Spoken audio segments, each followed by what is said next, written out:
नमस्कार, good morning, सुप्रभात। मैं हृदयेश मिश्रा आप सभी का स्वागत करता हूं आपके अपने चैनल यानी कि डिकोड एग्जाम पर। और स्वागत है आपका आपके डेली करंट अफेयर्स के वीडियो में। कैसे हैं आप सभी लोग? आई होप आप सभी लोग अच्छे होंगे और अपनी पढ़ाई को बहुत ही बेहतर ढंग से कर रहे होंगे। यदि नहीं कर रहे हैं तो करना शुरू कर दीजिए, क्योंकि ध्यान रखिएगा, समय और व्यक्ति दो ऐसी चीजें हैं जो आपका इंतजार नहीं करती हैं।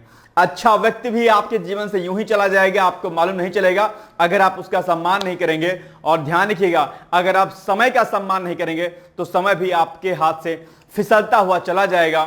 और समय अगर आपके हाथ से फिसल गया तो यानी कि वर्तमान आपका बर्बाद हो जाएगा। और अगर वर्तमान खराब हो गया, बर्बाद हो गया, तो उससे भविष्य का निर्माण हो नहीं सकता है। इसलिए समय और व्यक्ति दोनों की महत्ता को समझते हुए इन दोनों का सम्मान करना अपने जीवन में जरूर सीखिएगा। आइए आगे बढ़ते हैं, लेकिन मैं आपको पुनः एक बार याद दिला देता हूं कि 2026 में आरआरबी की वैकेंसी आने वाली है, इसलिए तैयारी आपकी अभी से मजबूत होनी चाहिए।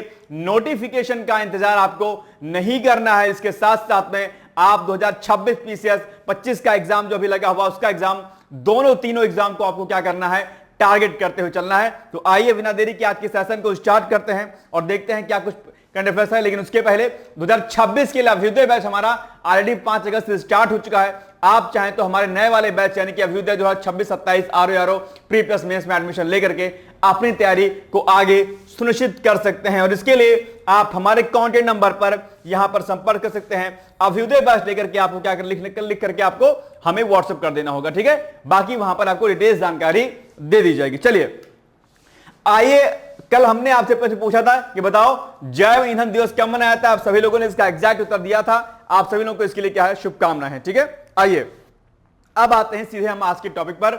आज का हमारा पहला टॉपिक है पारसी नववर्ष। पिछले साल भी हमने आपको इसके बारे में जो है समझाया था कि पारसी नववर्ष क्या होता है और पारसी जो समुदाय है उससे संबंधित कई प्रकार की योजनाएं भी सेंट्रल गवर्नमेंट अर्थात भारत सरकार के द्वारा चलाई जाती हैं। उन योजनाओं के बारे में भी आपको जानकारी होनी चाहिए। मैंने आपको 2-3 महीने पहले पारसी समुदाय से संबंधित कुछ योजनाएं कराई थी। अगर आपको याद है दैट्स वेरी गुड। इनकेस नहीं याद है तो गूगल कीजिएगा। मैंने यहां पर मेंशन नहीं किया है क्योंकि मैं आपसे अपेक्षा करता हूं कि आप अपनी कलम और दिमाग को चलाएं। ध्यान रखिएगा, अक्सर मैं आपसे एक बात कहता हूं कि सारी डिपेंडेंसी आपकी यूट्यूब या क्लास पर नहीं होनी चाहिए। कुछ कुछ काम आपको करना चाहिए। इसीलिए मैं आपको क्लास में जो है क्या करता हूं, टास्क देता रहता हूं, होमवर्क देता रहता हूं कि आप अकर्मण्य न बन जाएं बल्कि काम करते रहें। और अगर आपके भीतर स्पून फीडिंग की हैबिट हो गई ना तो फिर आप आगे बढ़ नहीं सकते। इसलिए आपको लगातार अपनी कलम को चलाते रहना है। तो जो मैंने टास्क दिया जस्ट उसको देखिएगा। आइए देखते हैं कि पारसी नववर्ष क्या होता है। तो पारसी नववर्ष जिसे हम नवरोज या नवरोज भी कहते हैं, और ये प्रकृति में नएपन और जो है एक तरीके से हर्षोल्लास का विषय है। तरीके से जब नई चीजें सामने आती हैं एक तरीके से तो पुनर्जीवन का एक प्रतीक है अपने आप में नवरोज जो है आपका नववर्ष है। नवरोज शब्द फारसी भाषा से लिया गया जिसमें नव का अर्थ क्या है, नया, और रोज का अर्थ क्या होता है, दिन होता है। यानी कि जो है नया दिन अपने आप में, जैसे हम लोग नववर्ष मनाते हैं ना हिंदू धर्म में अलग प्रकार से, तो ऐसे ही इसका भी होता है। पारंपरिक रूप से यह पर्व मार्च इक्विनॉक्स से जुड़ा है, लेकिन भारत में पारसी समुदाय सहनशाही कैलेंडर का पालन करता है, जिसके कारण यह उत्सव जुलाई या अगस्त में मनाया जाता है। सामान्य तौर पर 16 या 17 अगस्त को जो है भारत में ये मनाया जाता है। ईरान और बाकी अन्य कंट्रीज में ये अलग अलग मनाया जाता है, अलग अलग वर्षों में, ठीक है। अर्थ और नाम की अगर बात करें तो मैंने आपको बता ही दिया कि नव यानी कि नया, रोज यानी कि दिन से बना है, जिसका मतलब नया दिन होता है। इसे पाटेती भी कहा जाता है, जो नवरोज से एक दिन पहले मनाया जाता है। और आत्मचिंतन तथा प्रायश्चित का जो है क्या होता है, ये दिन होता है। यह भी आपको क्या करना है, ध्यान देना है, ठीक है। आइए, जबकि दुनिया देखो भारत में 16 या 17 अगस्त को मैंने बताया, और बाकी अगर अलग अलग हिस्सों की बात करें तो ईरान और मध्य एशिया के देशों में जो है ये वसंत ऋतु यानी कि 21 मार्च के आसपास मनाया जाता है। तो दो अलग अलग जगहों पर इसको मनाया जाता है, ठीक है। याद रखिएगा। इतिहास और परंपरा की बात करते हैं तो ये इसका इतिहास लगभग इसकी उत्पत्ति यानी कि नवरोज जो पर्व होता है इसकी उत्पत्ति लगभग 3000 वर्ष पूर्व जो है मानी जाती है। और इसे प्राचीन फारस यानी कि ईरान के जोरास्ट्रियन सम्राट जमशेद के समय से जोड़ा जाता है। यह फैक्ट आपके लिए क्या हो जाता है, महत्वपूर्ण हो जाता है। याद रखिएगा, 8वीं शताब्दी में अरब आक्रमण के दौरान जोरास्ट्रियन लोग भारत आए तो वे अपने साथ ये परंपरा भी लेकर आए और तभी से जो है नवरोज पर्व जो है मनाया जाता है, यानी कि पारसी नववर्ष मनाया जाता है।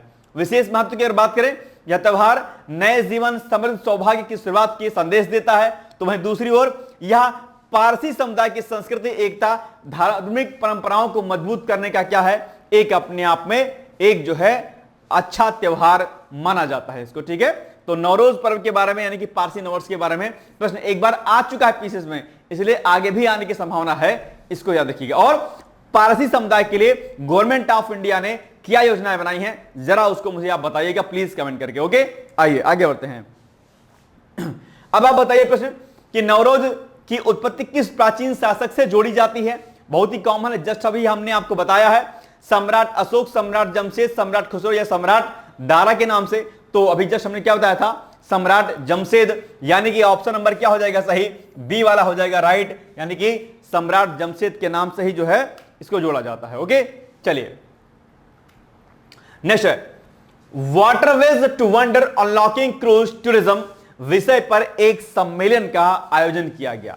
क्रूज की बढ़ती हुई व्यापारिक गतिविधियों आदि को और आगे बढ़ाने के उद्देश्य से दरअसल इस सम्मेलन का आयोजन किया गया है। आप जानते होंगे सरकार क्रूज की संभावनाओं को और मजबूत करने के लिए कई प्रकार के अलग अलग योजनाएं और प्रोग्राम को बनाती रहती है, जिससे इसमें बढ़ोतरी हो सके और जो है टूरिज्म और जो है आपका ट्रेड क्या हो, बढ़ सके, है ना। तो मुंबई पोर्ट ट्रस्ट, ठीक है, भारतीय अंतर्देशीय जलमार्ग प्राधिकरण और भारतीय बंदरगाह संघ यानी कि आईपीए के सहयोग से 18 अगस्त को मुंबई में waterways to wonder unlocking cruise tourism विषय पर एक सम्मेलन का क्या किया गया, आयोजन किया गया। ओके, क्या उद्देश्य था? उद्देश्य था कि क्रूज पर्यटन की संभावनाओं को पता लगाया जाए। यह बड़ा इंपॉर्टेंट है। आजकल आप लोग जाते होंगे जब घूमने घामने, तो क्रूज का इस्तेमाल खूब करते होंगे। तो क्रूज में और क्या क्या संभावनाएं हो सकती हैं, हम इससे और क्या बेहतर अचीव कर सकते हैं, इन सभी चीजों को समझने और जानने के लिए, इनके नीतिगत पहलों को और बढ़ाने के लिए आगे और बेहतर विधियों और नीतियों पर चर्चा करने के लिए दरअसल इस सम्मेलन का आयोजन किया गया था। ओके, याद रखिएगा इस पॉइंट को। चलिए, आप जानते होंगे कि ये जो आपका मुंबई पोर्ट ट्रस्ट भारतीय अंतर्देशीय जलमार्ग प्राधिकरण भारत सरकार के अंतर्गत एक अग्रणी संगठन है। ठीक है, गवर्नमेंट ऑफ इंडिया के अंतर्गत कार्य करता है, जो देश में अंतर्देशीय जलमार्ग परिवहन की विकास संबंधी नीतियों पर ध्यान देता है कि भाई अंतर्देशीय जो हमारा जल परिवहन है यानी कि वाटर ट्रांसपोर्टेशन है, उसको हम कैसे बेहतर बना सकते हैं, उसके कार्य के लिए, उसकी संभावनाओं के लिए कार्य करता है। तो हो सकता है कि आपसे प्रश्न पूछे इसी के बारे में कि भैया इसका एक्चुअली में कार्य क्या है और ये किसके अंतर्गत कार्य करता है, तो आप इसको बता देंगे। तो इस फैक्ट को क्या करिएगा, तुरंत नोट कर लीजिएगा। ठीक है, सम्मेलन का समापन भारत समुद्री सप्ताह 2025 पर एक प्रस्तुति के साथ हुआ और आप जानते होंगे कि अक्टूबर में एक सम्मेलन होने वाला है, यानी कि अक्टूबर में आयोजित होने वाले भारत समुद्री सप्ताह, ठीक है, 2025 का उद्देश्य समुद्री क्षेत्र में प्रगति, अवसरों और सहयोग को प्रदर्शित करना, घरेलू विकास और अंतर्राष्ट्रीय सहयोग को बढ़ावा देना है। यह सम्मेलन कब होगा, अक्टूबर में प्रस्तावित है, यानी कि अभी अगस्त चल रहा है, वही डेढ़ महीने बाद अप्रॉक्स। आप जानते हो कि समुद्र जो होता है ना, ये कई कारकों पर निर्भर करता है, मतलब इसकी इंपॉर्टेंस बहुत है। ठीक है, आप जानते होंगे समुद्री संसाधन पर बहुत प्रकार के प्रश्न आपके एग्जाम में आते हैं, जरा नोट करना। सी रिसोर्सेस यानी कि समुद्री संसाधन बहुत इंपॉर्टेंट है। ठीक है, समुद्री संसाधन,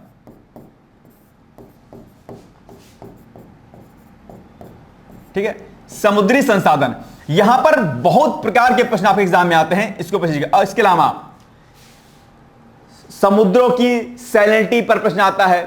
ठीक है, यानी कि समुद्री संसाधन के साथ जो है समुद्री परिवहन, समुद्री व्यापार, ठीक है, ये सब प्रश्न बहुत जरूरी हो जाते हैं आपके लिए। तो एक एक करके इसको नोट कर लीजिए। क्या समुद्री परिवहन अपने आप में बहुत इंपॉर्टेंट है। समुद्री परिवहन क्या, इसके लिए सरकार काम करे, समुद्री परिवहन और समुद्री व्यापार। ठीक है, समुद्री व्यापार, आप जानते होंगे कि जो वैश्विक व्यापार हमारा होता है वो मोस्टली हमारा समुद्रों के माध्यम से ही होता है ना, ये एक बहुत व्यापार है समुद्री व्यापार। अरे भाई साहब क्या हो रहा है, समुद्री व्यापार। तो ये सब चीजें आपको क्या करना है, याद कर लेना है। ठीक है, तो अच्छा, ज्योग्राफी में आप देखेंगे तो समुद्रों समेत बहुत प्रकार के प्रश्न आपको देखने को मिलते हैं। जल की लवणता, समुद्री जल की लवणता कैसे बढ़ती है, कैसे कम की जा सकती है, क्या कुछ इसका इंपैक्ट पड़ता है, ऐसे बहुत सारे प्रश्न आपको देखने को मिलते हैं। ठीक है, तो ये आप ज्योग्राफी वाले सेक्शन के पॉइंट ऑफ व्यू इसको रेडी कर लीजिएगा अच्छे तरीके से। ये टास्क है आपका, नंबर 1 टास्क है आपका। ओके, चलिए, ये चीजें यहां पर हमने आपको बताई हैं। अब आपके सामने प्रश्न है कि waterways to wonder unlocking cruise tourism विषय पर सम्मेलन कब और कहां पर आयोजित किया गया। ठीक है, तो 12 अगस्त को दिल्ली में, 18 अगस्त को मुंबई में, या 20 अगस्त को कोलकाता में, या फिर 25 अगस्त को चेन्नई में, बताइए। तो आई थिंक 18 अगस्त को मुंबई में शायद आयोजित किया गया है ना। आई थिंक बी वाला मेरे अकॉर्डिंग सही होना चाहिए। देखते हैं, बिल्कुल सही बात है, B is the right answer. ठीक है, नेक्स्ट है, नागालैंड के राज्यपाल थिरुला गणेशन का निधन हो भी हाल ही में हो गया है। राज्यपाल महोदय के बारे में, अच्छा 2-3 दिन पहले मैंने गवर्नर के बारे में आपको कई सारे फैक्ट बताए थे, तो आज यहां पर हमने गवर्नर के बारे में नहीं बताया है कि गवर्नर की शक्तियां क्या होती हैं, उनकी कार्यकारी शक्तियां क्या होती हैं, विधायी शक्तियां क्या होती हैं। ठीक है, लेकिन एक बात ध्यान रखिएगा, राज्यपाल अक्सर आपके एग्जाम में पूछे जाते हैं। 2 व्यक्ति बड़े महत्वपूर्ण हैं, मैंने पिछले भी बार भी कहा था, आपसे फिर से कह रहा हूं कि राज्यपाल महोदय कौन, राज्यपाल, ठीक है, राज्यपाल, ठीक है, और दूसरा कौन, राष्ट्रपति। ये दोनों बहुत इंपॉर्टेंट है आपके लिए, और इनके दोनों के शक्तियों के बारे में, कार्यकारी शक्तियां, विधायी शक्तियां, ठीक है, और कौन कौन सी शक्तियां होती हैं जो स्वेच्छा से लोग ले सकते हैं, इन पर खूब प्रश्न आता है। प्री में भी आता है और मेंस में भी आता है। चाहे बात आरओ एआरओ की मैं करूं या बात में पीसीएस एग्जाम भी करूं, पीसीएस में मुख्य परीक्षा पर इस पर खूब प्रश्न आते हैं। ठीक है, तो इनको डिटेल्स में आपको रेडी कर लेना है, रेडी करते हुए रहना, एक भी प्रश्न यहां से नहीं छोड़ना है। ठीक है, इसके हर एक पॉइंट पर जो आपको प्रश्न बनता है। तो ये दोनों चीजें चैप्टर आज ही एक बार दोबारा पढ़ लीजिएगा। आपने पहले पढ़ा होगा ना, उसके बाद फिर से पढ़ लेना। मैं जितनी बार आपको पढ़ाऊं कोई चीज, उतनी बार आपको रिवीजन करना है, फिर देखना कि आपके टॉपिक कैसे रेडी होते हैं, और जो कंफ्यूजन जो क्रिएट होता है ना आपके एग्जाम में, वो कंफ्यूजन क्या रहेगा, दूर होता रहेगा। ठीक है, ये टास्क नंबर 2 है आपका आज का। ठीक है, कि इनको दोनों को अच्छे से पढ़ना है आपको, क्योंकि आज मैंने राज्यपाल के बारे में स्टैटिक पोर्शन नहीं कराया है। ठीक है, चलिए, तो इनका भी हाल ही में निधन हो गया है, और नागालैंड के राज्यपाल थे। ठीक है, जन्म एवं प्रारंभिक जीवन की अगर बात करें तो 16 फरवरी 1945 को तंजावुर तमिलनाडु में इनका जन्म हुआ। ठीक है, जन्म में। और राजनीतिक सफर की बात करें तो 1991 में बीजेपी में शामिल हो गए। तमिलनाडु बीजेपी के अध्यक्ष रहे 2006 से 2009 तक, राष्ट्रीय महासचिव और उपाध्यक्ष भी रहे, और आरएसएस के खास कार्यकर्ताओं में से एक थे। आरएसएस यानी कि राष्ट्रीय स्वयंसेवक संघ, जिसको जानते होंगे। कुछ लोग आरएसएस के विरोध में होते हैं, कुछ लोग उनके पक्ष में होते हैं। संगठन है, अपने आप में बड़ा संगठन है, कार्य अच्छा करता है, मे भी, है ना। चलिए, तो संसदीय और संवैधानिक पद 2016 से 2018 मध्य प्रदेश से राज्यपाल, राज्यसभा सांसद रहे, और इनका निधन अभी हाल ही में 15 अगस्त 2025 को जो है हो गया है। और वहां पर जो है अभी क्या हुआ है कि इस स्टेट में जो है राजकीय शोक का जो है आयोजन किया गया है, राजकीय शोक का ऐलान किया गया। चलिए, तो अब आप बताइए कि थिरुला गणेशन का निधन कब हुआ। तो अभी हमने आपको बताया 15 अगस्त 2025 को। ध्यान रखिएगा, ये फैक्ट मैंने इसलिए डाल दिया है, कई बार क्या होता है, ऐसे क्वेश्चन आप एग्जाम पूछे जाते हैं, डेट पूछ लेगा, कब निधन हो गया, या जब निधन होता है तो यह प्रश्न भी पूछ लिया जाता है कि इनका संबंध किस चीज से है, खेल से है, पत्रकार थे या संगीतकार थे या राजनीतिक नेता थे, समाजसेवी थे, क्या थे, ऐसा प्रश्न भी पूछ लेता है। या फिर जब निधन होगा तो उनको कौन कौन से पहले पुरस्कार दिए गए थे, यही प्रश्न पूछ लेगा। या जैसे कोई संवैधानिक पदों पर अगर बैठा व्यक्ति, अगर उसका निधन हो जाता है या वो चर्चाओं में रहता है, तो उससे संबंधित जो फैक्ट होते हैं वो भी आप एग्जाम में पूछ लिया जाते हैं। तो जैसे ये चूंकि राज्यपाल रहे हैं तो राज्यपाल के बारे में प्रश्न देख लेना है आपको, और इनसे संबंधित जो अन्य फैक्ट रहे हैं वो भी आपको देख लेना है। तो जब आप इस तरीके से चीजों को रेडी करेंगे तो आप पाएंगे कि एक भी प्रश्न आपका गलत नहीं होगा। ठीक है, चलिए, ये डी हो जाएगा। आइए, श्री अरविंदो नाम डेफिनेटली आप लोगों ने सुना होगा, और बहुत फेमस व्यक्तित्व रहे हैं अपने आप में, आप जानते ही होंगे, है ना। चलिए, तो 15 अगस्त 1872 को कोलकाता यानी कि आप कलकत्ता में जिसको नाम से जानते हैं, वहां पर उनका जन्म होता है। पिता डॉक्टर कृष्णधन घोष पेशे से चिकित्सक माने जाते हैं। माता स्वर्णलता देवी शिक्षा, और ये जो है एजुकेशन देने के लिए इंग्लैंड गए, और लंदन, मैनचेस्टर और बाद में कैम्ब्रिज विश्वविद्यालय से शिक्षा प्राप्त की। यानी कि बहुत ज्यादा वेल क्वालिफाइड थे अपने आप में। और वे अंग्रेजी, ग्रीक, लैटिन, फ्रेंच, जर्मन, इतावली, संस्कृत और बांग्ला जैसी भाषाओं के ज्ञाता बने आप में। इतनी लैंग्वेज को आज एक लैंग्वेज में बिल्कुल तोते उड़ जाते हैं इंसान के। हिंदी भी आज के जो लड़के हैं, ठीक है, उनको ना ठीक से हिंदी आती है, ना ठीक से उनको इंग्लिश आती है। ठीक है, इंग्लिश बोलने में अपने आप को एकदम से अंग्रेज समझते हैं, लेकिन वहां पर भी गलती कर जाते हैं। हिंदी बोलने में उनको शर्म आती है तो वो भी नहीं बोल पाते हैं। तो ना इधर के रहते हैं ना उधर के रहते हैं। मैं आपसे एक बात कहता हूं कि जब भी कोई भी लैंग्वेज आप सीखें उसमें आपकी महारत होनी चाहिए, है ना। यानी कि आपको इंग्लिश के टर्मिनोलॉजी अच्छे से आनी चाहिए, उसका प्रोनाउंसिएशन अच्छे से आना चाहिए, और हिंदी अगर आप बोलते या लिखते हैं तो वहां पर मात्रात्मक या अन्य अशुद्धियां आपकी नहीं होनी चाहिए, है ना। यह बात विशेष तौर पर ध्यान दीजिएगा। और कम से कम हिंदी, इंग्लिश और संस्कृत की नॉलेज तो ठीक ठाक होनी चाहिए। संस्कृत की भी होनी चाहिए भाई साहब, ठीक है, बहुत इंपॉर्टेंट लैंग्वेज है। लेकिन दिक्कत क्या है कि हमारे देश में भाषाओं पर ही तू मैं हो जाती है राज्यों में। क्या किया जाए, किसी को कितना समझाया जाए, दिमाग सबका गुड़गोबर टाइप का हो गया है ना, क्या कीजिएगा। चलिए, स्वतंत्रता संग्राम में अरविंदो की बहुत बहुत भूमिका रही है। महर्षि अरविंदो कई सारे कामों में जो है जाने जाते हैं। उनका आध्यात्मिक जीवन, उनका राजनीतिक जीवन, क्रांतिकारियों के रूप में जीवन अपने आप में निश्चित तौर पर जो है देश के लिए बड़ा जो है इंपॉर्टेंट रहा है। तो आप जानते हो कि 1893 में भारत लौट करके बड़ौदा रियासत की सेवा में कार्य किया उन्होंने, और इसके अलावा इसके बाद स्वतंत्रता आंदोलन में वो क्या हुए, सक्रिय हो गए। ठीक है, वो पहले ऐसे नेताओं में थे जिन्होंने पूर्ण स्वतंत्रता का विचार जो है रखा। क्योंकि आप जानते होंगे जब अंग्रेजों से लड़ाई चल रही थी देश को आजाद दिलाने के लिए, तो कुछ नेताओं का मानना था कि नहीं, हमें पूर्ण स्वतंत्रता नहीं चाहिए अंग्रेजों से। उनका मानना था कि अंग्रेज हमारे हित में कार्य कर रहे हैं और अगर अंग्रेज रहेंगे तो ठीक ठाक काम चलता रहेगा। लेकिन वहीं दूसरी ओर कुछ लोग का मानना था नहीं, थोड़ी बहुत नहीं, हमें पूर्ण स्वाधीनता स्वतंत्रता चाहिए। हम ये नहीं कि कुछ काम अंग्रेज को सौंप दे, ऐसा नहीं है, हमें अंग्रेज से छुटकारा चाहिए ही चाहिए। तो अरविंदो उन महान नेताओं में से एक थे जिनको चाहिए था, पहले नेता थे बल्कि, जिन्होंने कहा कि हमें पूर्ण स्वतंत्रता से कम कुछ मंजूर नहीं है। ठीक है, उन्होंने वंदे मातरम अखबार और बाद में कर्मयोगिन व धर्म जैसी पत्रिकाओं के माध्यम से क्रांतिकारी विचार जो है फैलाए। और अब आपके एग्जाम में यह प्रश्न पूछ सकता है कि उन्होंने किस अखबार में काम किया, तो इसको नोट कर लीजिए अलग से, इंपॉर्टेंट। 1908 में अलीपुर षड्यंत्र केस में गिरफ्तार किए गए, लेकिन सबूतों के अभाव में वो बरी हो गए।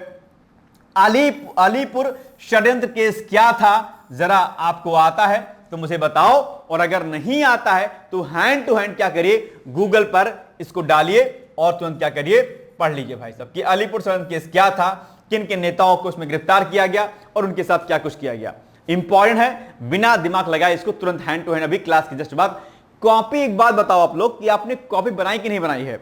एक कॉपी आप अपने साथ में जरूर रखिए जहां पर आप टास्क लिखते रहा करिए, लिखा करिए, या 2 कॉपी बनाइए जिसमें एक में टास्क लिखिए कि आपको ये चीजें रेडी करनी है, और एक कॉपी में निबंध और मुख्य परीक्षा के जो मैं प्रश्न आपको कराता हूं उनको लिखा करिए। तो इससे क्या होगा कि एक जगह पर क्या होगा, टॉपिक जो मैं टास्क देता हूं उससे क्या होगा कि आपको बहुत सारे इंपॉर्टेंट टॉपिक आपको नजर मिल जाएंगे वहां पर, है ना। ठीक है, आइए आध्यात्मिक जीवन और योग दर्शन की अगर बात करें तो 1910 में राजनीतिक संन्यास लेकर पौंडीचेरी यानी कि आप पुदुचेरी हो गया वहां चले गए। उन्होंने साधना और ध्यान को जीवन का केंद्र बनाया। अरविंदो बाद में महर्षि अरविंदो के नाम से भी जाने जाते हैं क्योंकि उन्होंने स्पिरिचुअलिटी को फॉलो कर लिया था, है ना। चलिए, उन्होंने इंटीग्रल योग यानी कि पूर्ण योग की संकल्पना दी और जिसमें भक्ति, ज्ञान, कर्म और योग का समन्वय है। आप सोचो कि इतना वेल क्वालिफाइड बंदा स्पिरिचुअलिटी की तरफ आगे बढ़ जाता है। कई बार क्या होता है, कहते हैं ना कि जो अर्ध ज्ञान होता है ना बड़ा खतरनाक होता है। जब हम पूर्ण नॉलेज गेन करते हैं ना तब हमें समझ में आता है कि आध्यात्मिक जीवन क्या चीज होती है। इसलिए मैं अक्सर आपसे कहता हूं कि आप लोग पढ़िए लिखिए, लेकिन भक्ति, ज्ञान, योग को अपने जीवन में जरूर से फॉलो किया करिए। कम से कम पूजा अर्चना जो भी आप करते हैं, जो भी आपकी पूजा पद्धति है अलग अलग धर्मों में, उसको जरूर फॉलो किया करिए। उससे आपको एक अलग एनर्जी महसूस होती है। बहुत एडवांस आप हो गए ना पढ़ने में, अंग्रेजी दो शब्द yes, no, yes, do you know, I know, will know, है ना। इतना बोलने से आप बहुत बड़े 30 मार्क का नहीं बन जाएंगे। स्पिरिचुअलिटी को हमेशा फॉलो किया करिए, है ना। आप किसी भी धर्म समुदाय से हो, किसी का विरोध मत कीजिए, लेकिन आध्यात्मिकता को जीवन में जरूर, योग साधना को अपने जीवन में जरूर फॉलो कीजिए। इससे एनर्जी आती है और जीवन का वास्तविक लक्ष्य क्या होता है ये आपको मालूम चलता है। ठीक है, इतना वेल क्वालिफाइड व्यक्ति जो है अध्यात्म की तरफ चला गया, आप सोच सकते हैं, है ना। और महर्षि अरविंदो के नाम से प्रसिद्ध हुए थे बाद में। उनकी महान कृतियां हैं जैसे सावित्री का आध्यात्मिक महाकाव्य द लाइफ डिवाइन, ठीक है, द सिंथेसिस ऑफ योगा, ठीक है। इसके अलावा आप यहां पर 2-4 और चीजें यहां पर देख पा रहे होंगे, ये सब इन्होंने जो है लिखा था, ठीक है। निधन उनका 5 दिसंबर 1950 को पुदुचेरी यानी कि तत्कालिक पुदुचेरी में हो गया था। तो ये इनसे संबंधित कुछ फैक्ट था, इनको आप लोग क्या करिएगा, अच्छे से रेडी कर लीजिएगा। शॉर्ट नोट्स के रूप में पीसीएस में इसमें आपके प्रश्न आ सकता है इनसे संबंधित, ठीक है, याद देखिएगा।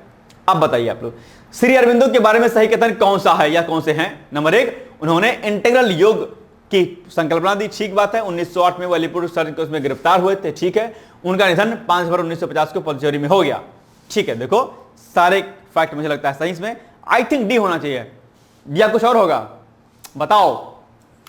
डी ही होगा, यानी कि इसमें तीनों ही कथन आपके क्या है, एग्जैक्टली सही हैं, ओके। अब आपके सामने पीसीएस फाउंडेशन कोर्स 2026 का एडवर्टाइजमेंट है। अगर आपका टारगेट 2026 का आरओ का एग्जाम और पीसीएस का एग्जाम है, तो मैं आपसे कहूंगा कि आप पीसीएस का बेस्ट ले लीजिए, आरओ पीसीएस दोनों की तैयारी आपकी हो जाएगी, ठीक है। या केवल पीसीएस करना है तो भी आप ज्वाइन कर सकते हैं। यहां पर आपको वीडियो लेक्चर्स, बायलिंगुअल नोट्स आपके, ठीक है, टेस्ट सीरीज आपका प्री का, मेंस की टेस्ट सीरीज, आंसर प्रैक्टिस आपकी, क्विज आपका, ओके, पीआईक्यूज आपके प्री के प्लस मेंस के, ये सब चीजें आपको कराई जाएंगी। सीसेट के लेक्चर्स आपके हिंदी के, ये सब चीजें आपको यहां पर कराई जाएंगी। मैं आपसे अपेक्षा करता हूं कि आप इस कोर्स को लेंगे और आगे बढ़ेंगे, ठीक है। एक बात ध्यान रखिएगा, बहुत मिनिमम फीस पर कोर्स आपको लॉन्च किया जा रहा है, तो आप चाहें तो इसको बेहतर ढंग से कर सकते हैं। और इसके अलावा आप चाहें तो अगर आपको यूपीएससी तैयारी करनी है तो भी आप इस बैच को ले सकते हैं। ऑप्शनल को छोड़ दीजिएगा तो सारा कंटेंट तो पीसी से यूपीएससी का सेम ही है, कोई दिक्कत तो है नहीं। तो वही चीजें यहां पढ़ाई गई, आप चाहें तो इससे आप यूपीएससी की भी अपनी आराम से पढ़ाई कर सकते हैं, कोई दिक्कत नहीं, ठीक है। तो हिंदी, सीसेट, इसमें सभी चीजें आपको इसमें दी जाएंगी, ठीक है। तो ये हो गया। अच्छा, इसके लिए आप पीसीएस 2026 लेकर के आप दिए गए नंबर पर आप व्हाट्सएप कर दीजिएगा, डिटेल जानकारी आपको मिल जाएगी, ओके। चलिए, मिशन सुदर्शन चक्र, अभी हाल ही में 79वें स्वतंत्रता दिवस के अवसर पर पीएम मोदी ने मिशन सुदर्शन चक्र की घोषणा की है। बड़ा अच्छा अपने आप में मिशन है, अपने आप में इसको क्या करिए आप लोग नोट कर लीजिए अलग से, ठीक है। लाल किले की प्राचीर से देश को संबोधित करते हुए इन्होंने मिशन सुदर्शन चक्र की घोषणा की है। यह मिशन क्या है? एक पावरफुल वेपन सिस्टम होगा जो दुश्मन के हमले को न केवल रोक सकेगा बल्कि उनसे कई गुना अधिक प्रतिक्रिया भी देगा अपने आप में। सुदर्शन चक्र महाभारत में इसका उल्लेख आप जानते होंगे, भगवान श्री कृष्ण का क्या है अपने आप में, ये एक बहुत बड़ा अस्त्र है अपने आप में, है ना, जानते होंगे। ऐसे उंगली में लगा के रखते थे और जब भी किसी को मारना होता था उन्हें, अपने दुश्मन को, तो ऐसे करते थे, सुदर्शन चक्र आता था। और यानी उसमें क्या था कि किसी को मारा और फिर वो वापस आ गया। आजकल ऐसे ऐसे मिसाइल सिस्टम, ऐसे वेपन्स बन रहे हैं जो अपने टारगेट को हिट करने के पश्चात वापस अपने यहां पर आ जाएं। तो ये सब टेक्नोलॉजी थी अपने आप पे, है ना, सब कुछ साइंस था अपने आप पे देखा जाए तो। कुछ आत्मिक शक्तियां थी और साथ साथ में उसी शक्ति वो कुछ वैज्ञानिक शक्तियां थी। वैज्ञानिकता और आध्यात्मिकता एक दूसरे के पूरक है, ध्यान रखिएगा, है ना। चलिए, तो उन्होंने कहा पीएम मोदी ने कि अगले 10 साल यानी कि 2035 तक, क्या कब तक? 2035 तक, ठीक है, देश के प्रमुख स्थलों, ठीक है, सामरिक और नागरिक क्षेत्रों तथा धार्मिक केंद्रों को आधुनिक तकनीक के माध्यम से सुरक्षा कवच प्रदान किया जाएगा। यानी कि जो भी खास प्रमुख स्थल हैं वहां पर हाईएस्ट लेवल की सिक्योरिटी जो है रखी जाएगी। और सुदर्शन चक्र मिशन के लिए रिसर्च, डेवलपमेंट और मैन्युफैक्चरिंग भारत में ही होगी, कहीं और नहीं होगी। इसमें देश के युवाओं की प्रतिभा का भी उपयोग किया जाएगा। यह सिस्टम युद्ध की परिस्थितियों के अनुसार +1 रणनीति के साथ टारगेट और एक्शन तय करेगा। यानी कि अब हमारी सुरक्षा अवैध रूप से और मजबूत हो जाएगी, जिसको कोई भेद नहीं पाएगा, और हमारे प्रमुख स्थल, ठीक है, इससे क्या रहेंगे? सुरक्षित रहेंगे। अब आप बताइए प्रश्न कि मिशन सुदर्शन चक्र के संदर्भ में कौन सा कथन सही है? नंबर 1, इसका रिसर्च, डेवलपमेंट और मैन्युफैक्चरिंग भारत में ही होगी, ठीक है, बिल्कुल सही बात है। इसमें देश के युवाओं की प्रतिभा का उपयोग किया जाएगा, बिल्कुल सही बात है, ठीक है। दोनों कथन सही है, यानी कि 1 और 2 दोनों सही हैं इसमें। तो ये हो जाएगा आपका क्या? सी इज द राइट आंसर, ठीक है। चलिए, सी। चलिए, भविष्य में भारत दुनिया की सबसे तेजी से बढ़ती हुई अर्थव्यवस्थाओं में से एक बना रहेगा। और यह बात किसने कही है? वैश्विक रेटिंग जो एजेंसी है S&P ग्लोबल ने अभी यह बात कही है। आप जानते होंगे वैश्विक स्तर पर इतना उथल पुथल होने के बाद भी जो है हम अपने आप में क्या एक बहुत स्ट्रांग कंट्री के रूप में हैं। और ये बात सिर्फ इसी एजेंसी ने नहीं, बल्कि बात चाहे IMF की हो, WTO की, कोई भी बड़ा अंतरराष्ट्रीय संगठन हो या हमारे देश के संगठन हो, सभी ने देश भारत जो हमारा है उसकी ग्रोथ आगे और बढ़ने की बात कही है, और हम आगे और टॉप थर्ड में हम आने के लाइन में लगे हुए हैं अपने आप में, है ना।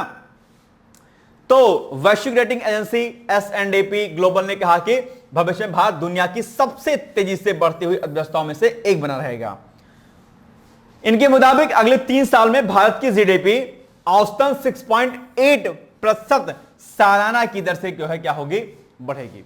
यानी कि हर साल 6.8% की सालाना इसमें वृद्धि देखने को मिलेगी। ये बड़ा डेटा जो इसने दिया है, और इस एजेंसी ने अनुमान लगाया कि इस साल में भारत की वार्षिक GDP वृद्धि 6.5% रहेगी, जो वैश्विक मंदी के उभरते बाजारों से के अन्य देशों से बेहतर है। यानी कि जो ग्लोबली जो मंदी आप देखने को मिल रही है या मिलेगी, उससे हम इतर जो है आगे ग्रोथ कर पाएंगे। ये अपने आप में क्या है, एक बड़ी उपलब्धि हमारे देश के लिए है। और इसके पीछे सरकार की प्रमुख योजनाएं, सरकार का जो है एक कार्य करने की योजना, बजट में अन्य योजनाओं को प्रमुखता से आगे बढ़ाना, कई सारे प्रमुख कारण रहे हैं जिसकी वजह से जो है चीजें आगे बढ़ी हैं। राजकोषीय घाटा को सही करना और कैसे कई प्रमुख कारण जो है देखने को मिलते हैं। ठीक है, इस एजेंसी के मुताबिक आपने देखा कि क्या भारत राजकोषीय घाटे को कम करने पर जोर दे रहा है, और यह सरकार की अस्थायी एवं संतुलित वित्तीय नीतियों के प्रति जो है राजनीतिक प्रतिबद्धता को दर्शाता है। साथ ही बुनियादी ढांचे के विकास पर भी बरकरार रहता है। राजकोषीय घाटा, फिस्कल डेफिसिट, कई बार आप एग्जाम में पूछा जाता है। राजकोषीय घाटा क्या होता है, मुझे नहीं लगता कि आपको नहीं पता होगा। नहीं पता होगा तो सुन लीजिए। राजकोषीय घाटा का मतलब यह होता है कि जो है एग्जाम्पल के लिए सरकार की आमदनी कितनी है, 100 रुपया है, ठीक है, और खर्चा कितना होता है, 120 रुपया खर्चा होता है। 120 रुपया क्या है, ये खर्चा हो रहा है, ठीक है, और ये कितनी है, आमदनी है। तो राजकोषीय घाटा कितना हुआ, एक तरीके से 20 रुपए का हो गया एक तरीके से। यानी कि हमारे पास जितना खर्चा है आमदनी हो नहीं रही उतनी। इसी राजकोषीय घाटे को, इसी जो गैप हो रहा है, ठीक है, आमदनी और खर्चे में, इस गैप को कम करने की सरकार जो है बड़ी मजबूती के साथ काम कर रही है ना। तो वो बात है, यानी कि घर से पैसा आपके आ रहा है 100 रुपया और आप खर्च कितना कर रहे हो, 120 रुपया, तो 20 रुपया क्या हो गया, राजकोषीय घाटा हो गया अपने आप पे। ठीक है, सरकार इसी को पाटने के लिए अलग अलग स्तरों पर काम कर रही है। ठीक है, चलिए, ये यहां पर लिखा भी हुआ है आपके सामने कि सरकार के कुल व्यय यानी कि टोटल एक्सपेंडिचर और कुल प्राप्तियों यानी कि टोटल रिसिप्ट्स के बीच का अंतर, जिसमें उधारी को छोड़कर बाकी सभी आय शामिल होती हैं, राजकोषीय घाटा कहलाता है। ठीक है, यहां पर प्रश्न आता है कि वर्तमान में राजकोषीय घाटा कुल कितना है। डेटा पूछता है, बजट में इसके अनुमान जारी किए जाते हैं, पता ही होगा आपको, है ना। चलिए,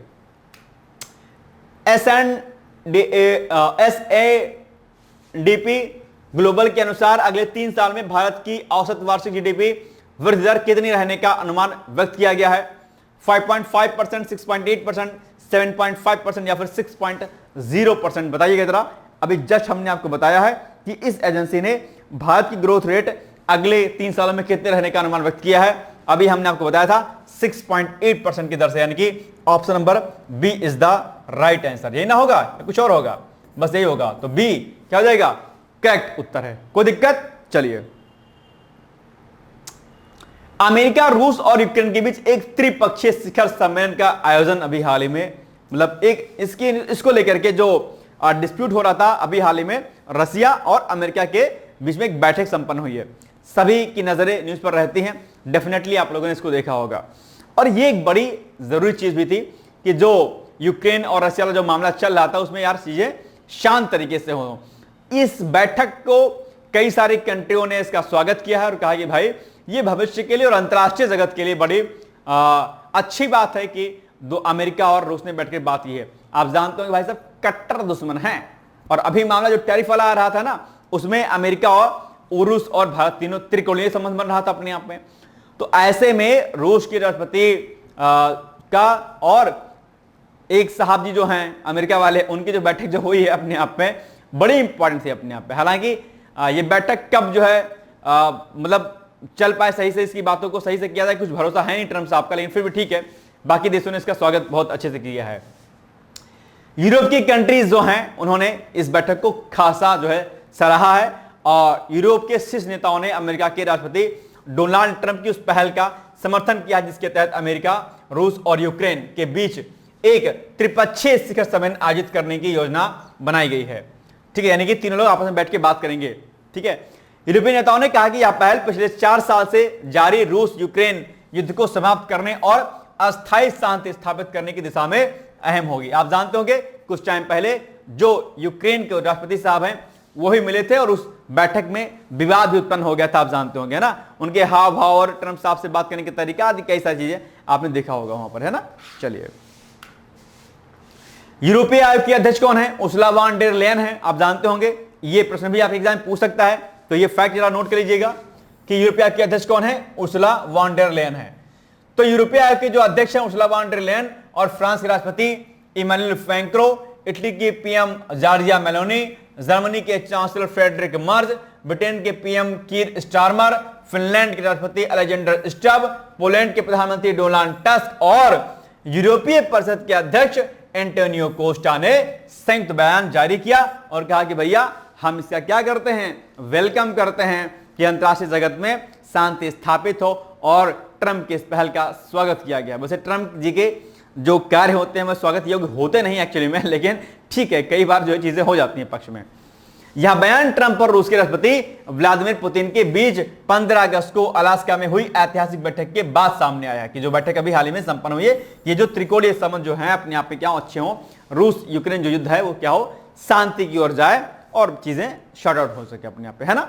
चलिए, अब आप बताइए कि ट्रंप और पुतिन की ऐतिहासिक बैठक कब और कहां पर हुई? हमने आपको बताया था, तो ये हुई भैया कहां पर? 10 अगस्त को न्यूयॉर्क में, या 12 अगस्त को वाशिंगटन में, या 15 अगस्त को बीजिंग में, या 15 अगस्त को अलास्का में। तो सही उत्तर क्या होगा? डी वाला होगा, यानी कि 15 अगस्त को अलास्का में हुआ। कोई दिक्कत तो नहीं है, तो यानी कि D is the right answer. ठीक, चलिए, भारत ने फिजी सरकार को मानवीय सहायता के रूप में 5 मीट्रिक टन लोबिया के बीज सौंपे हैं। लोबिया डेफिनेटली आप जानते होंगे, सब्जी खाते होंगे इसकी, है ना, हालांकि बहुत लोग को नहीं पसंद आता है लोबिया। तो भारत इंडो पैसिफिक साझेदारों के साथ आप जानते होंगे, यानी कि जो हिंद प्रशांत जो क्षेत्र है उनमें जो देश आते हैं उनमें सहयोग को बढ़ावा देने के लिए जो है ये कदम फिजी के साथ में उठाया गया है। और एक बात ध्यान रखिएगा, इंडो पैसिफिक रीजन भारत के लिए बड़ा जो है जरूरी हो जाता है और इंडो पैसिफिक क्षेत्र में जो आने वाली कंट्रियां हैं बड़ी मजबूती के साथ आपस में काम कर रही हैं और इंडो पैसिफिक क्षेत्र में भारत जो है अपने आप में लीडर के रूप में कार्य करता है। और इसके पीछे प्रमुख कारण क्या है? चीन की बढ़ती हुई आक्रामक शक्तियां, यानी कि चीन को काउंटर करने के लिए इंडो पैसिफिक क्षेत्र के जो रीजन की जो कंट्री हैं आपस में मिलकर के बढ़िया काम करती हैं। तो इंडो पैसिफिक क्षेत्र यानी कि हिंद प्रशांत जो क्षेत्र है, इस पर प्रश्न खूब बनता है आप एग्जाम में, तो इसको क्या करिएगा, नोट कर लीजिएगा, पीसेस के लिए बड़ा जरूरी हो जाता है ये टॉपिक अपने आप पे, है ना। चलिए, तो इंडो पैसिफिक साझेदारों के साथ एकजुटता दिखाते हुए फिजी सरकार को मानवीय सहायता के रूप में 5 मीट्रिक टन लोबिया के बीज सौंपे हैं। यह बीजों की पहली खेप थी जो फिजी के नार्डी शहर में पहुंचाई गई। यह पहल फिजी में कृषि स्थिरता को बढ़ावा देगी, किसानों को समर्थन प्रदान करेगी और फूड सिक्योरिटी यानी कि खाद्य सुरक्षा क्या करेगी, मजबूत करेगी। फिजी अच्छी कंट्री है, जाइएगा कभी घूमिएगा, और छोटा सा देश है लेकिन बहुत प्यारा सा देश है ना। चलिए, हाल ही में भारतीय फार्माकोपिया को मान्यता देने वाला समझौता यानी कि एमओयू पर भी फार्मास्यूटिकल और चिकित्सा मार्गों में बढ़ते सहयोग को रेखांकित करता है, यानी कि जो हमारी मेडिसिन है और जो बाकी जो चीजें हैं वो ग्लोबली खूब ज्यादा क्या हो रही बढ़ रही हैं। हाल ही में अब प्रश्न है कि हाल ही में भारत ने इंडो पैसिफिक साझेदारी के तहत किस देश को मानवीय सहायता स्वरूप 5 मीट्रिक टन लोबिया के बीज सौंपे? ऐसे प्रश्न अक्सर आपके एग्जाम में पाए हुए देखे जाते हैं कि जब भी कोई बड़े स्तर पर भारत अपने पड़ोसी देशों को सहायता देता है तो वो किस देश को सहायता दिया, क्या दिया, क्यों दिया, ऐसे प्रश्न ऑब्जेक्टिव रूप में पूछे जाते हैं। तो यही पूछा आपसे कि भैया कि किस देश को जो है 5 मीट्रिक टन लोबिया दिया गया है, तो इसमें से देश इंडोनेशिया, फिजी, मॉरिशस, निकारागुआ है। तो ये सिंपल सी बात है, Fiji is the right answer, B हो जाएगा इसका एग्जैक्ट उत्तर। ठीक है, अब आपके सामने आज का अभ्यास प्रश्न आ गया है कि विश्व आदिवासी दिवस कब मनाया जाता है। मैं आपसे अपेक्षा करता हूं कि आप इसका उत्तर मुझे जरूर देंगे। ठीक है, कमेंट करिए फटाफट और जल्दी से इसका अप्लाई करिए। और वीडियो भाई साहब अगर अच्छा लगता हो तो छोटा सा लाइक वाला बटन जरूर दबा दिया करिए। चलिए, बाकी ये आरओ का मेंस का हमारा बैच चल रहा है, जहां पर आपको आंसर प्रैक्टिस कराई जाती है, वीडियो लेक्चर्स दिए जाते हैं, उसके नोट्स दिए जाते हैं। जीएस को छोड़ के हम बाकी सभी चीजों का कंटेंट, उसके नोट्स और आंसर प्रैक्टिस और कॉपी चेक करते हैं। तो बैच बहुत सुंदर, बहुत बढ़िया, बहुत बेहतर है। अगर आपका प्री निकल रहा हो, बॉर्डर लाइन पे हो, तो निश्चिंत होकर के आप डिकोड एग्जाम के मेंस ग्रुप में जो है एडमिशन ले सकते हैं। इसके लिए आप जो है मेंस लिख करके, आरओ मेंस लिख करके, और आप हमें दिए गए नंबरों पर संपर्क कर सकते हैं। यहां पर आप व्हाट्सएप कर दीजिएगा या कॉल कर दीजिएगा, आपकी क्वेरी को शॉर्ट आउट कर दिया जाएगा। ठीक है, डिटेल्स जानकारी आपको वहां पर प्रदान कर दी जाएगी। तो ये हो गया आज का हमारा वीडियो। लेकिन उसके पहले मेंस के लिए एक अच्छा सा प्रश्न है आपके लिए कि अभी जो बैठक हुई है उस पर यह प्रश्न है। तो अमेरिकी राष्ट्रपति डोनाल्ड ट्रंप द्वारा प्रस्तावित रूस यूक्रेन अमेरिका त्रिपक्षीय शिखर सम्मेलन की प्रासंगिकता पर चर्चा कीजिए। अर्थात ये जो तीनों जो बैठक आपस में होगी, इसका क्या मोटो होगा, इसके क्या चीजें इससे फायदेमंद होगी। यूरोपीय देशों का समर्थन इस पहल को किस प्रकार अंतरराष्ट्रीय शांति प्रयासों के लिए महत्वपूर्ण बनाता है। यानी कि आखिर क्या रीजन है जिससे यूरोपीय कंट्री इसको बड़ा महत्वपूर्ण बनाती हैं। तो ग्लोबली आप देखेंगे कि इस जो है युद्ध का क्या नफा, क्या नुकसान है, तो आप जान पाएंगे कि यूरोपीय कंट्री इसको क्यों सपोर्ट कर रही है कि भैया ये मामला ठीक ठीक जा रहा है। बड़ा अच्छा सा प्रश्न है, उम्मीद करता हूं कि आप इसको लिखने का प्रयास जरूर करेंगे। तो ये हो गया आज का हमारा वीडियो। बाकी मिलेंगे हम लोग कल, तब तक पढ़ते रहिए, मस्त रहिए, यूं ही मुस्कुराते रहिए, आगे बढ़ते रहिए। जय हिंद, जय Bharat. Thank you so much, bye bye, take care, all the best. दोस्तों, क्या आप पीसीएस अधिकारी बनना चाहते हैं? यदि हाँ, तो डिकोड एग्जाम लेकर आया है यूपी पीसीएस फाउंडेशन कोर्स 2025। यह एक ऑल इन वन कोर्स है जिसमें प्रीलिम्स मेंस दोनों ही परीक्षाओं के लिए वीडियो लेक्चर, एनसीईआरटी और standard books based bilingual notes उपलब्ध कराया जा रहा है। इस कोर्स में प्री और मेंस के सभी प्रीवियस ईयर क्वेश्चंस पेपर भी वीडियो लेक्चर के माध्यम से कोर्स में सम्मिलित होंगे। साथ ही साथ में कोर्स का कंटेंट गुणवत्तापूर्ण होने के साथ ही साथ एग्जाम ओरिएंटेड है, जिससे कोर्स लेने वाले स्टूडेंट्स को कोई भी बाहरी पुस्तक या नोट्स पढ़ने की आवश्यकता न पड़े। इस कोर्स में प्रीलिम्स और मेंस के टेस्ट सीरीज तथा आंसर राइटिंग प्रोग्राम भी शामिल है, जिसके साथ ही साथ टेलीग्राम ग्रुप में रेगुलर टॉपिक वाइज टेस्ट कराए जाएंगे। इसके साथ ही सीसेट, निबंध तथा सामान्य हिंदी की अतिरिक्त कक्षाएं भी चलाई जाएंगी तथा हमारे कोर्स से परीक्षा में सफल होकर इंटरव्यू देने वाले विद्यार्थियों को इंटरव्यू की भी तैयारी कराई जाएगी और अंतिम परिणाम कुछ भी हो, पूरी फीस उन्हें रिवार्ड के स्वरूप जो है वापस कर दी जाएगी तथा अगले बैच में उन्हें निःशुल्क प्रवेश प्रदान किया जाएगा। उल्लेखनीय है कि डिकोड एग्जाम एक संस्थान के रूप में 5 वर्ष के अपने सफल कार्यकाल में अब तक 55 से अधिक विद्यार्थियों को विभिन्न परीक्षाओं में अंतिम सफलता दिलाने में अपना सफल योगदान दे चुका है। इस कोर्स की फीस 15,000 रुपये निर्धारित की गई है, लेकिन पहले प्रवेश देने वाले 100 विद्यार्थियों को 3,000 रुपये की विशेष छूट दी जा रही है। और अधिक जानकारी के लिए हमारे संस्थान के नंबर 6307495944 पर संपर्क करें।